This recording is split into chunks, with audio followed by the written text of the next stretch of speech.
오늘의 그 주제는 나의 하나님이라는 주제를 가지고 교제를 나누겠습니다. 이게 이제 튀르키에 이제 시리아 대지진이 나서 사망자가 5만 명이 이제 넘었다고 기록되어 있습니다. 여기는 이제 우크라이나하고 이제 러시아와 전쟁에서 이제 많은 사람이 이제 죽었습니다. 계속 진행 중에 있습니다. 그리고 이제 호주의 홍수라든가 미국의 가뭄이라든가 유럽의 홍수라든가 처처의 이제 지진들이 일본이라든가 중국이 얼마 전에 텐진의 지진이라든가 우리나라의 지진이라든가 계속 연이어서 급속도로 하루가 무섭게 지진이 일어나고 있습니다. 이런 징조들을 한번 생각해 볼 필요가 있습니다.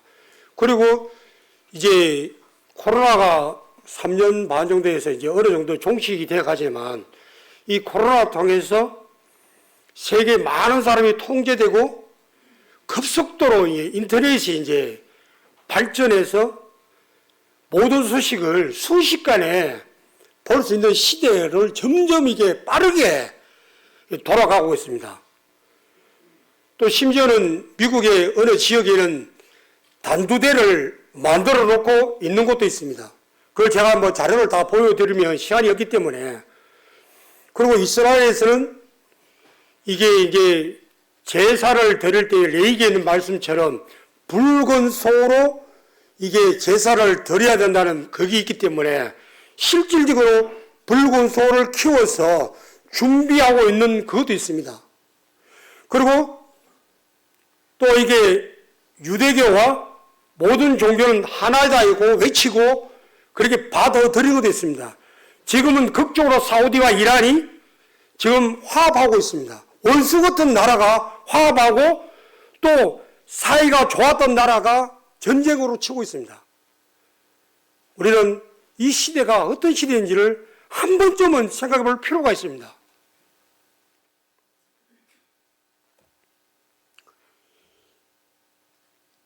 우리가 이제 성경에 이 구약 성경을 보면 여호와 하나님, 우리가 알고 있는 하나님에 대해서 이름을 너무나 쉽게 이렇게 부르고 성경을 소리내어서 읽고 가고 있습니다. 이 여호와는 모세에게 가르쳐 준 이름입니다. 여기에 스스로 있는 자, 나는 나다. I am who I am. 나는 스스로 있는 자다. 우리는 여호와 이름을 너무나 쉽게 부르지만 이 뜻은 하나님의 영원하심과 자존, 스스로 자자에 스스로 계시는 분이고 원인이 없으면 없으신 절대 유일하신 존재다.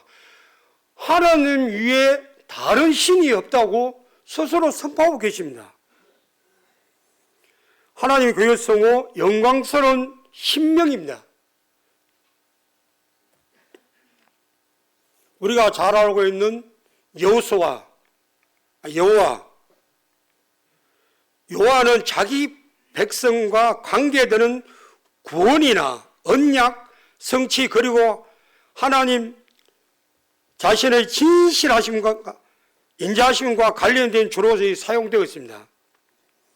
근데 우리가 이제 여호와, 예호와, 야훼 이 발음하는 것을 이제 바로 이게 유대인의 전통에서 유래되는데 이 전통은 이 여호와는 애굽에서 이스라엘 백성들을 홍해를 바다를 건너서 가나안 땅으로 가게 한 놀라운 하나님의 존재를 나타내며 역사하신 많은 기적을 이야기하고 있습니다. 그래서 이스라엘 백성들은 창조와 이런 것들은 눈으로 보지 않아서 잘 모르지만 이 여호와는 이스라엘 백성들 200만 대군이 하나님의 불기둥과 기둥으로 인도하는 사막에 물을 내는 또는 땅을 갈라지고 고라자손을 멸절시키는 갈라서 반역한 자를 삼키는 놀라운 경험을 하게 됩니다. 또 요단강을 그 물이 넘치는 그 시절에 갈라서 마른 땅을 걷게 하시는 그런 것을 경험한 이스라엘 백성들은 여호와 이름을 함부로 부를 수가 없었습니다. 성경을 번역할 때도 여호와 이름을 나오면 부르지도 아니하고 그냥 받아 적어 씁니다. 그런데 이제 이 엘로힘은 하나님은 이방인을 포함한 이스라엘 백성이 아닌 모든 이방인도 포함한 모든 세계를 대상으로 하시는 창조주, 그리고 통치자, 지배자로 절대자임과 권위를 지니신 하나님이심을 나타내는 거룩한 호칭입니다. 이 엘로힘이 그런 뜻을 가지고 있습니다. 그 다음에 우리가 가장 많이 부린 주님, 아도나이, 주님을 오도로 의미하는 그 아도나이는 7세기경에 확정된 마스라 사본의 학자들이 역시 그 히브리 성경을 복사하면서 4개의 히브리어 자음을 야외로 베껴 쓰고는 그것을 발음하지 않았다. 하나님 이름을 함부로 부를 수 없었습니다. 여기에 창세기 17장에 하나님이 아브라함을 보실 때 아브라함이 90대에 여호와께서 아브라함에게 나타나서 그에게 이르시되 나는 전능하신 하나님이라 너는 내 앞에서 행하여 완전하라. 갈대아우로서 아브라함을 부르실 때에 하나님이 이름을 나타내지 않았습니다. 그냥 아브라함에게 너는 갈대아우로서 떠나서 내가 지시한 땅으로 가라. 그리고 나는 전능하신 하나님이다. 아브라함에게 이름을 나타내지 않았습니다. 그리고 약속하시는 것은 아브라함이 약속하는 것은 내 자손을 하늘의 별과 같이 번성케 하며 이 모든 땅을 내 자손에게 주리니 내 자손으로 말미암아 천하 만민의 복을 받으리라.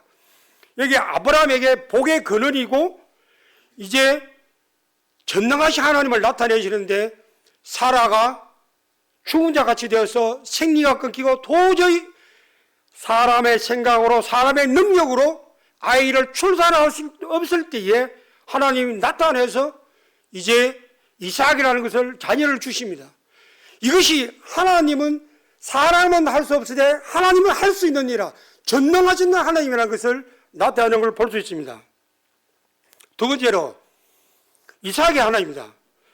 우리는 이삭에 대해서 너무나도 많이 알고 있지만 아브라함이 모리아산에 이삭을 제물로 바쳐라 해서 이삭을 이제 데리고 갑니다. 불과 칼을, 그 다음에 나무는 있는데 어린 양이 없는 것을 알고 그는 아버지에게 물어봅니다. 제사드릴 어린 양이 어디 있습니까? 그러면 이 이삭은 이미 그 나이에 제사를 알았고 제물이 무엇인지를 알았습니다. 그런데 제물이 없잖아요. 그 어린 아이가 모리아산을 가면서 뭘 느꼈겠습니까? 아, 내가 제물이 된 것이 아닌가? 내가 죽는 것이 아닌가? 아브라함으로부터 받았던 하나님에 대해서 많은 능력들과 많은 역사를 배웠지만 그가 이삭이 이제 모리아 청산에 갔을 때에 번제물을 샀고 그 제단을 샀고 나무를 샀고 이삭을 결박했을 때에 아마 이삭은 느꼈을 것입니다. 아, 나는 이제 죽는구나. 나는 이제 끝이구나. 어린 나이에 공포심이 얼마나 있었겠습니까? 그런데 반항하지 않았습니다. 아버지가 그렇게 하니까 그는 순종했습니다. 그 어린 마음에 죽음에 대한 공포가 어떻겠습니까? 그 나이가 되면 결박하기 전에 도망쳐 갈 수도 있었습니다. 그 나이에 그냥 순종한 걸 볼 수 있습니다. 그가 경험한 하나님은 어떤 하나님이겠습니까? 아브라함은 하나님 말씀대로 이삭을 드렸지만 이삭의 어린 나이에 그 마음에 하나님은 어떻겠습니까? 칼로 이제 아버지가 죽이려고 할 때에 그는 이제 끝이구나라는 걸 느꼈을 것입니다. 그런데 하나님의 음성이 들려서 그 아이가 손을 대지 말라고 어린 양을, 숯불에 걸린 양을 보여주셨습니다. 이삭이 경험한 하나님은 어떤 하나님이겠습니까? 바로 죽음에서 구원하신 하나님, 그걸 느꼈을 것입니다. 그리고 이제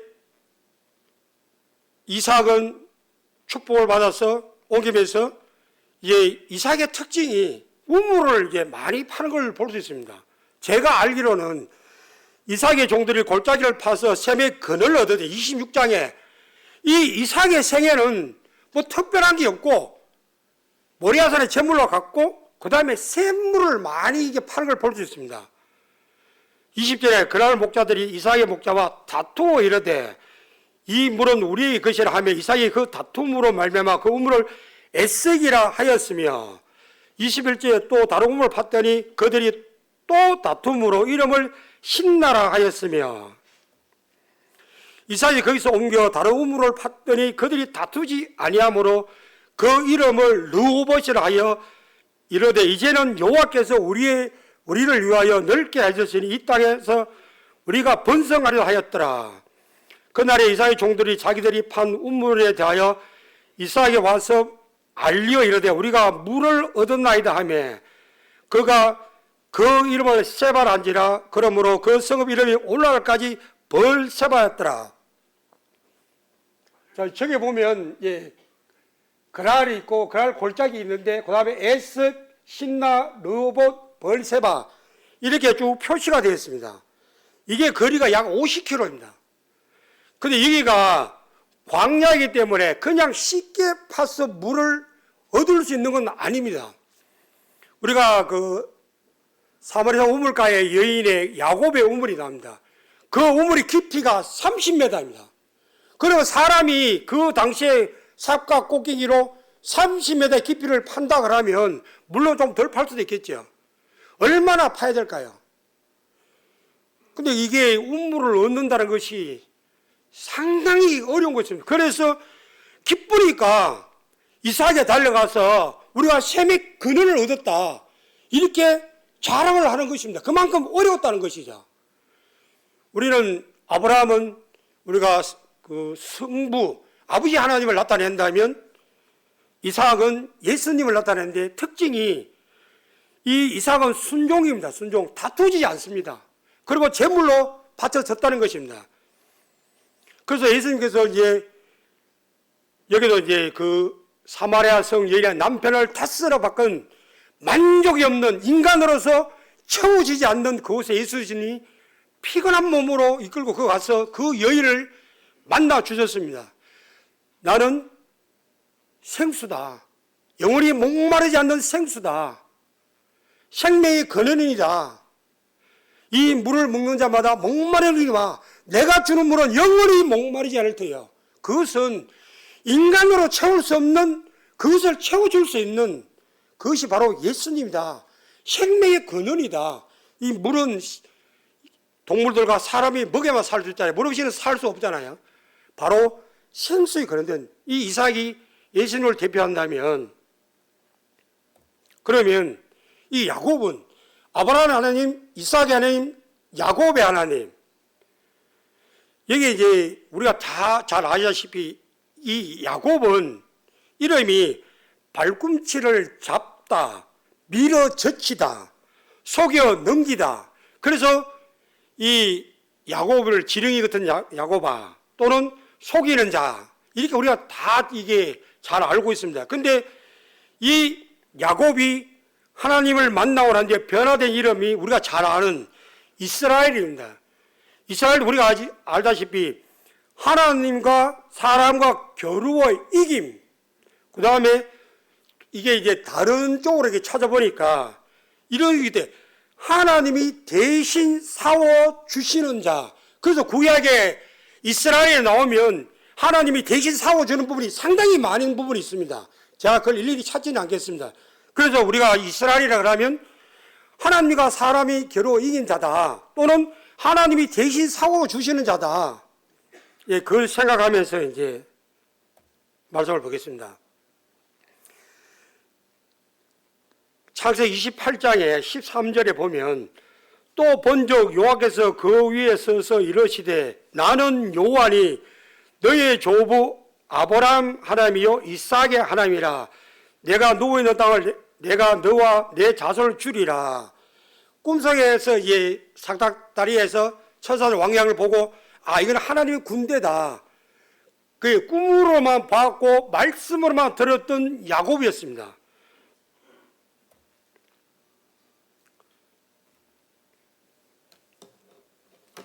우리가 다 아시다시피 그 창세기 32장에 보면 24절에 그 야곱은 홀로 남았더니 어떤 사람이 날이 새도록 야곱과 씨름하다가 이제 그 32장에 보면 이 사건은 다 아시겠지만은 형 예스를 속여서 모든 복을, 장자의 복을 다 이 야곱이 받아버렸습니다.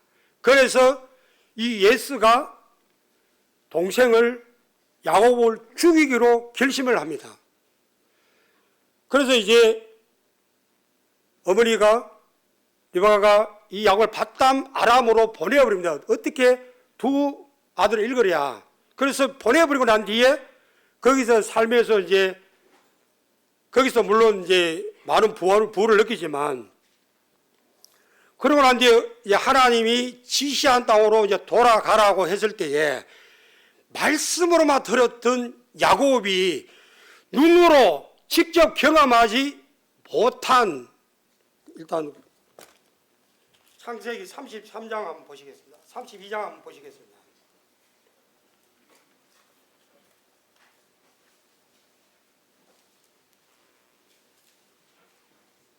32장 7절입니다. 야곱이 심히 두려워하고 답답하여 자기와 함께 한 동행자와 양과 소와 낙타와 두 떼를 나누고 여기 먼저 이제 그 위에 보면 종도를 보내서 에서에게 어떻게 하든 에서의 마음을 살려고 종도를 보내서 많은 선물들 양과 소와 낙타와 이런 것을 가지고 온다. 에서의 마음을 조금이라도 누르뜨리려고 하지만 에서는 그 하인들의 소리를 듣고 400명을 거느리고 동생을 야곱을 죽이러 옵니다. 그런데 이 400명은 이게 이제 그 에돔의 족장으로서 이 에서는 들 사람이요 사냥꾼이요 싸움에 능한 자입니다. 근데 동생을 맞으러 오는데 400명을 이끌어 온다면 말이 안 되잖아요. 이거는 결단코 야곱을 죽이겠다, 모든 것을 멸하겠다는 것이죠. 그러니까 너무나도 답답한 거죠. 자기가 사랑한 처와 자식들이 다 죽게 되고 모든 자기가 이루었던 부가 모든 동물들이 다 죽게 되니까 너무나도 답답하게 앞바가를 건너지 못하고 자녀들과 이 모든 것을 건네가게 하고 자기는 홀로 남아 근심 중에 있을 때에 이제 여기 보면 하나님의 사자가 내려와서 야곱과 힘겨루기를 하는 걸 볼 수 있습니다. 그 내용입니다. 그래서 저는 이 구절을 읽고 도대체 어떻게 해서 하나님과 하나님 사자와 야곱이 씨름해서 밤새도록 할 수 있을까? 이해가 안 됩니다. 왜냐하면 히스기야 왕 때에 산헤립이 18만 5천 군대를 거느리고 막강한 군대를 들고 왔을 때에 히스기야가 죽게 되었으므로 낙담을 해가지고 기도할 때에 온 백성이 기도할 때에 이사야를 통해서 천사들이 폭풍을 두어 이 18만 5천을 거의 멸절해 버립니다. 그래서 산헤립가 몇 명만 돌아가서 그것도 죽임을 당하죠. 하나님의 천사가 두 천사만 하면 이거는 뭐 순식간에 멸할 수도 있죠. 그저 능력을 가진 천사가 하나님의 사자가 그것도 하나님의 대리자가 야곱과 씨름하는데 밤새도록 씨름한다면 이해가 되십니까? 그냥 손가락만 눌러도 야곱은 나가 떨어지고 그냥 불어도 나가 떨어집니다. 그런데 하나님이 야곱과 밤새도록 씨름했다는 것은 뭘 말할까요? 아마 아브라함 하나님, 이삭의 하나님, 하나님이 역사했던 모든 것을 이때에 야곱에게 직접 살을 맞대어서 모든 것을 아마 말씀해 주지 않았을까. 그리고 난 뒤에 이제 여기 뭐 25절에 보면 자기가 야곱을 이기지 못함을 보고 그가 야곱의 허벅지 관절을 치심해. 야곱 허벅지 관절이 그 사람과 씨름할 때 어긋났더라. 왜냐 그러면 이제 예스가 400인 군사를 건드리고 오는데 이 야곱이 가야 되잖아요. 가서 예스를 만나야 되잖아요. 그리고 그걸 아는 천사가 이제 떠나가야 되는 거예요. 날이 밝기 때문에. 그래서 이제 이 천사가 26절에 그가 이르되 날이 새라니 나로 가게 하라. 야곱이 이르되 당신이 내게 축복하지 아니하면 가게 하지 아니하겠나이다. 축복해 주지 아니하면 끈질긴 그의 집념과 그의 하나님의 신뢰와 축복이 간절히 원해서 죽기를 하고, 여기서 보면 밤새도록 실험할 때에 이게 두려워하는 걸 없는 걸 볼 수 있습니다. 그래서 하나님이 그 야곱을 축복할 때에 이제 떠나고 하는데 이스라엘이라는 이름으로 이제 바꿔주시잖아요. 20절에 그 사람이 그에게 이르되 내 이름이 무엇이냐? 그가 이르되 야곱이니이다. 28절에 그가 이르되 내 이름을 다시는 야곱이라 부를 것이 아니요 이스라엘이라 부를 것이니 이는 내가 하나님과 및 사람들과 겨루어 이겼습니다. 29에 야곱이 청하여 이르되 당신의 이름을 알려주소서. 그 사람이 이르되 어찌하여 내 이름을 묻느냐 하고 거기서 야곱에게 축복한지라. 여기 이제 야곱에게 새 이름을 줍니다. 이스라엘이라고. 하나님과 바로 이 사람들과 겨뤄서 이겼다. 이것은 하나님이 야곱을 사랑하시기 때문에 내려오셨고 또 야곱에게 실질적인 경험할 수 있는 하나님을 보여주시기 위해서 밤새도록 실험했고 그걸 변화시켜 줍니다. 하나님을 만난 야곱은 즉시 그 일어나는 대로 이제 앞장서서 먼저 갑니다.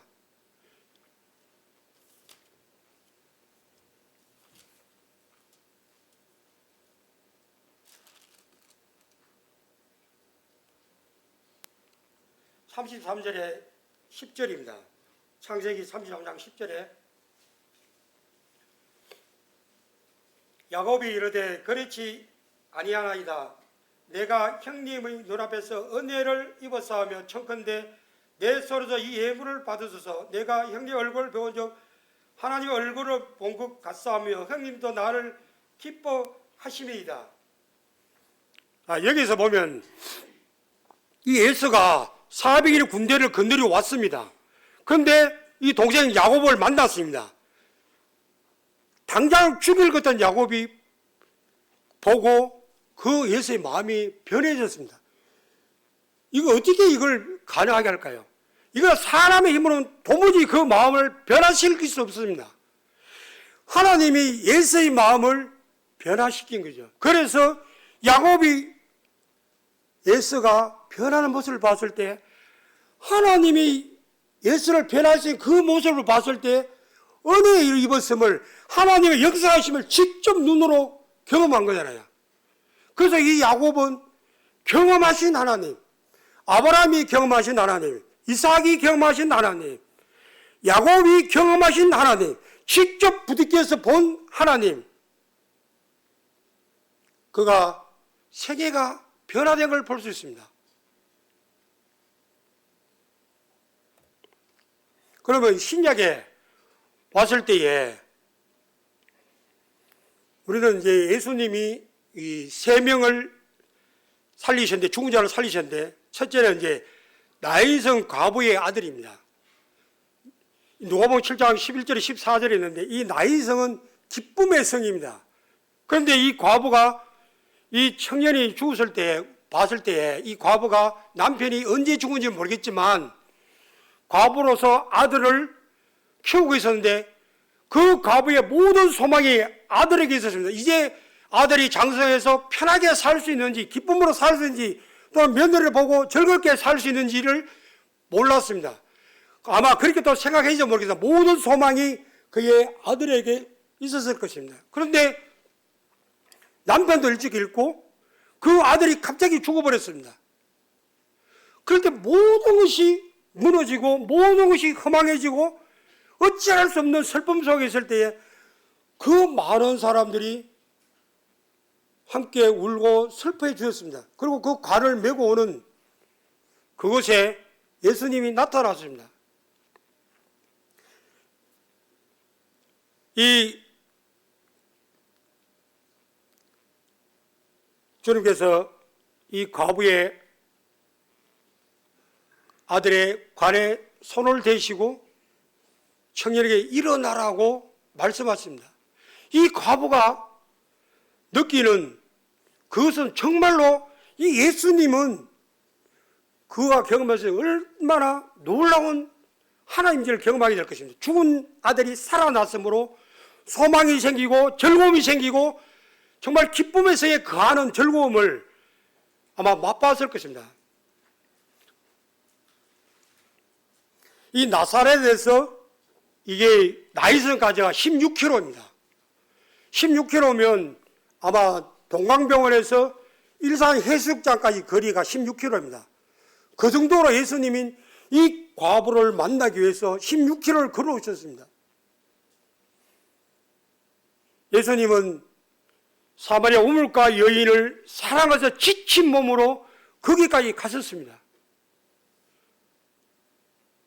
그 다음에 이제 우리가 잘 아는 대로 회당장 야이로 딸을 살려줬을 때 그 부모가 놀랬다고 했습니다. 이론적으로 알았던 율법을 알고 회당장으로서 많은 지식이 있었지만 경험하지 못한 그는 바로 예수님이 그의 딸을 살려줄 때 이분은 정말로 생명의 주인 되신 하나님이라는 걸 깨달았을 때 기쁘고 놀라운 것이었습니다. 우리가 요한복음 8장 41, 44에 이 나사로도 마리아와 그 경험하지 못했던 것을 이론적으로 아는 부활 때에 그런 이야기를 하잖아요. 이게 마리아가 예수님이 나사로를 살리는 걸 봤을 때 이론적으로만 들었던 하나님, 우리가 이론적으로만 부활해서 아는 것이 아니라 정말 예수님이 나사로를 살리심으로 생명의 주인 되는 것을 그가 몸소 깨달았을 때에 그의 변화가 놀라운 것이죠. 나사로도 많은 사람에게 복음을 전파하는 걸 볼 수 있습니다.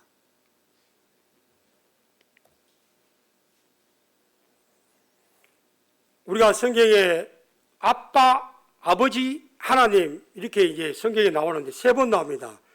헬라어로 이제 아빠, 오, 파테르, 하나님을 친근히 부를 때 사용하는 호칭입니다.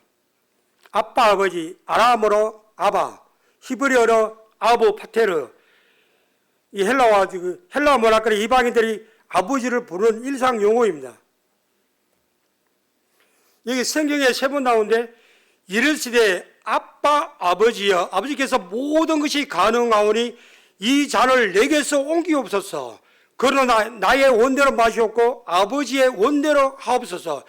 이게 마가복음 14장 36절에 나오는 말씀인데 예수님은 하나님의 본체이시기 때문에 아버지 하나님을 아빠로 불러도 전혀 상관이 없습니다.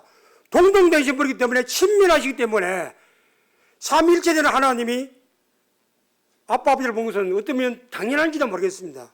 친밀하시니까. 그런데 로마서 8장 15절의 말씀은 너희는 다시 무서워하는 종의 영을 받지 아니하고 양자의 영을 받았으니 우리가 아빠 아버지가 부르짖느니라. 그러니까 너희는 무서워하는 종의 영, 마귀의 영, 귀신의 영을 받지 아니하고 양자의 영, 예수 그리스도의 영을 받았다는 거죠. 그래서 우리가 아빠 아버지가 부른다. 이스라엘 백성들은 감히 여호와 이름을 함부로 부를 수도 없고 함부로 적지도 못했는데 우리는 이스라엘 백성과 다르다는 거죠. 완전히 친밀한 관계로 그냥 아버지라고 마음대로 아빠 아버지라고 마음대로 부른다는 것이죠. 얼마나 큰 은혜인지를 우리는 생각해야 되는 것입니다. 갈라디아서 4장 6절에 너희가 아들이므로 하나님이 그 아들 영을 우리 마음 가운데 보내사 아빠 아버지가 부르게 하셨느니라. 우리는 예수 그리스도 때문에 너무나도 아버지 하나님과 친밀하게 아마 여기서 그 십계명 제3계명 보면 그 3번째 보면 너희는 여호와 이름을 망령되이 일컬지 말라. 하나님 이름을 망령되이 일컬지 말라. 함부로 하나님 이름을 부를 수가 없습니다. 인간이 거룩한 하나님을 가리켜 아빠라 부를 수 있는 것은 하나님과 인간 사이의 단절감이 해소되고 친밀한 관계가 회복되었음을 보여줍니다. 근본적으로 새로운 개념, 여기에 주인과 종, 군주와 신화의 관계, 사랑으로 하나 된 가족, 하나님 구원 사업의 완성 단계를 말하고 있는데 이거는 완전히 천지개벽과 같은 거죠. 인간이 하나님 이름을 부르지도 못하는데 우리는 아빠 아버지라 마음대로 부를 수 있다는 거죠. 그렇게 친밀하게 불러도 징계하지 않는다는 거죠. 아마 여기서 아빠 아버지라 불렀다고 해서 하나님이 징계하지 않습니다. 얼마나 큰 은혜를 우리가 받은지 모릅니다. 이스라엘 백성이 함부로 여호와 하나님 불렀다면 큰일 나는 거죠.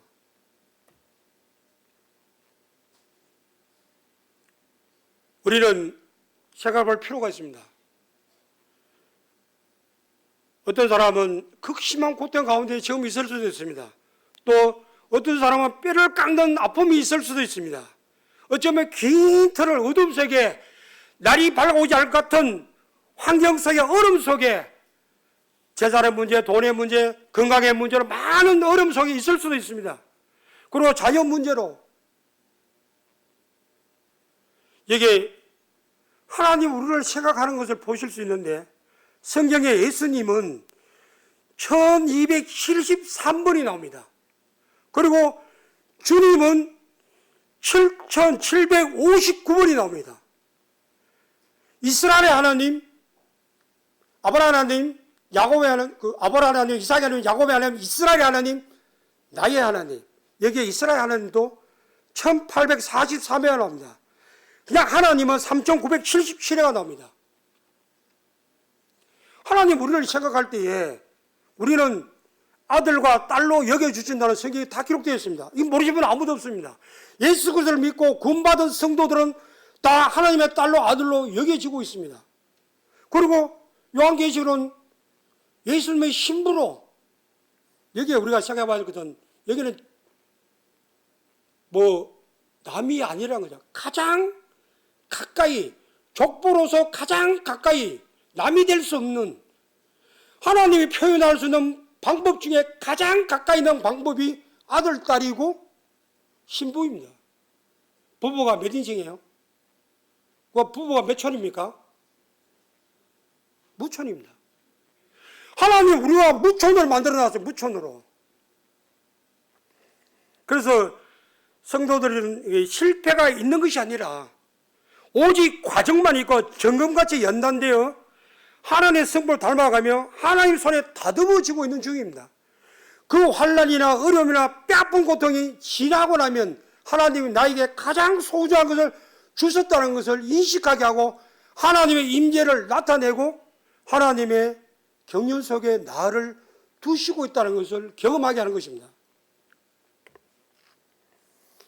여기 이거는 이제 수요일날 김승희 님이 이제 그때 잠깐 이야기하셨는데 이게 십자가의 제패입니다.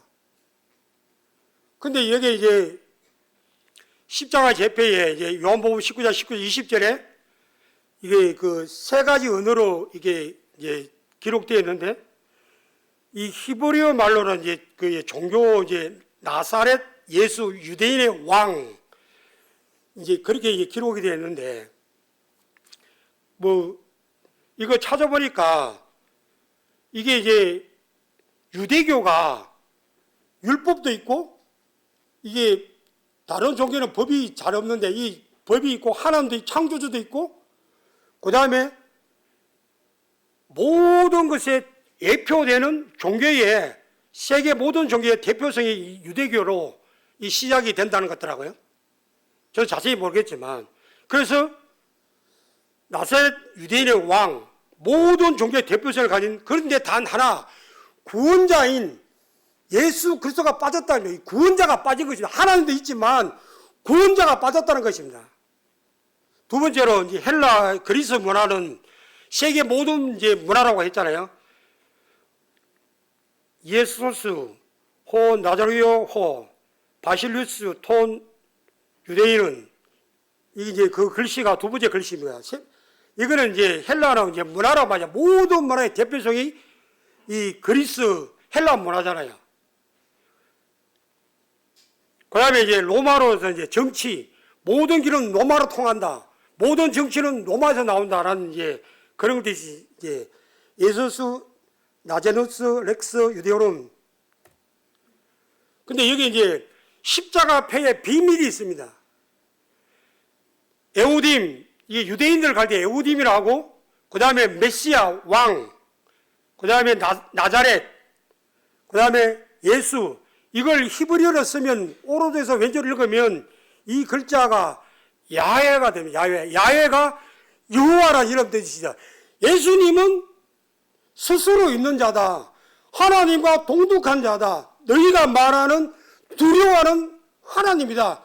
유대인들이 유대교에서 믿고 있는 야훼, 제일 큰 그들이 신으로 생각하고 있는 그분이 이 예수님이라는 거죠. 이 십자가 앞의 비밀이 그것입니다. 모든 사람의 죄를 용서해 주시고 모든 사람의 구원해 주시는 구원자이신 이 예수 그리스도, 너희들이 십자가에 못 박은 유대인의 왕인 이 예수 그리스도는 스스로 있는 자다. 나는 하나님이다. 너희가 말하는, 유대교에서 말하는 야훼 여호와이다. 이 물론 이제 그 요한복음에도 이제 뒤에 보면 이제 그런 말씀이 있지만, 너희가 누구를 찾느냐? 그럴 때 나다 할 때 이 똑같은 단어를 썼다는 걸 장로님들을 통해서 알았을 겁니다. 그래서 이제 그러면 그 목적이 뭐냐? 디도서 2장의 11절에 보면 모든 사람에게 구원을 주신 하나님의 은혜가 나타나, 모든 사람에게 구원을 주신 하나님의 은혜이다. 12절에 우리를 양육하시되 경건하지 않는 것과 이 세상의 정욕을 다 버리고 신중함과 의로움과 경건함으로 이 세상에 살고, 여기에 예수님께서 우리를 양육하시고 경건하지 않는 것과 이 세상을 다 버리게 하시고 신중함과 의로움과 경건함 이 세상에 사는 것, 성도로서 살게 하는 것, 거룩한 삶을 살게 하는 것. 그래서 징계가 있고 아픔이 있고 다듬어 가시는 것입니다. 그리고 13절에 복스러운 소망과 우리의 크신 하나님 구주 예수 그리스도의 영광에 나타나심을 기다리게 하셨으니, 여기에 복스러운 소망, 부활의 소망, 천국의 소망, 영원히 사는 소망, 예수님과 함께 영원히 사는 소망, 그것이 예수 그리스도의 영광이, 구원자이신 예수 그리스도, 하나님의 아들이신 예수 그리스도, 그분의 영광을 나타나심을 바라는 것이죠. 그 속에 우리를 두셨다는 거죠. 그것이 하나님의 경륜이고 하나님의 뜻입니다. 그가 우리를 대신하여 자신을 주시면, 예수님을 십자가에 못 박혀 주신 이유는 모든 불법에서 우리를 속량하시고, 그러니까 이사야 43장의 그 1절에 너는 내 것이라, 야곱에게 너는 내 것이라, 내가 너를 구속하였다. 그러니까 이스라엘 백성은 야곱도 예수님의 것이고 바로 하나님의 것이고, 우리도 하나님의 것이라는 거죠. 하나님에 속해 있다는 것이죠. 우리를 깨끗하게 하사 선한 일을 열심히 하는 자가, 선한 일을 열심히 하는 자기 백성이 되면, 자기 백성.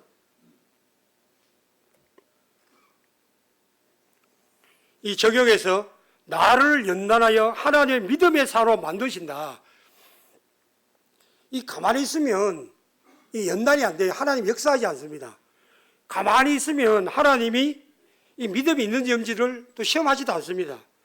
하나님은 나를 고난을 통해서 깎아야 될 건 깎고 다듬어야 될 건 다듬어지는 것입니다. 그래서 하나님은 언제나 함께 하시고, 우리가 눈에 보이지 않냐고 내 어려움 속에 있을 때 하나님 없는 것 같지만 여전히 동행해 주시고 동행자로 여겨주시고 함께 하십니다. 하나님은 나의 아빠 아버지 풍성하게 후히 주신 누리게 하시도록 주십니다. 그 고난이 정금이 7번 연달아야 그 불 속에 녹아져서 찢기를 빼내고 나면 반짝반짝 빛나는, 모든 사람이 부러워하는 그 황금을 보시듯이 아버지 하나님, 예수님, 성령 하나님은 영원한 나의 주인이시고 나를 다듬어 가시고, 결론은 아브라함의 하나님, 이삭의 하나님, 야곱의 하나님, 나의 하나님, 모든 사람의 하나님이 되십니다.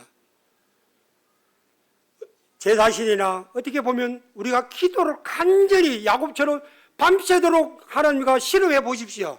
하나님 역사하지 않는 부분이 없습니다. 우리 선교사들이나 또는 어떤 어려움을 닥쳤을 때, 기도했을 때 그 응답하는 모든 그 이야기를 들을 수 있고 간증을 들을 수 있습니다.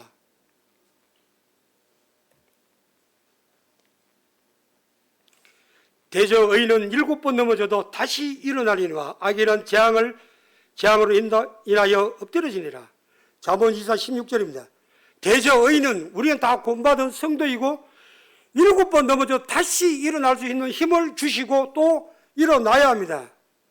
여기에 오뚜기 인형이 있습니다. 이 오뚜기 인형은 발로 차든 머리로 밀든 배로 깔깔하든 딱 떨어지면 제자리에서 다시 중심을 잡아서 섭니다.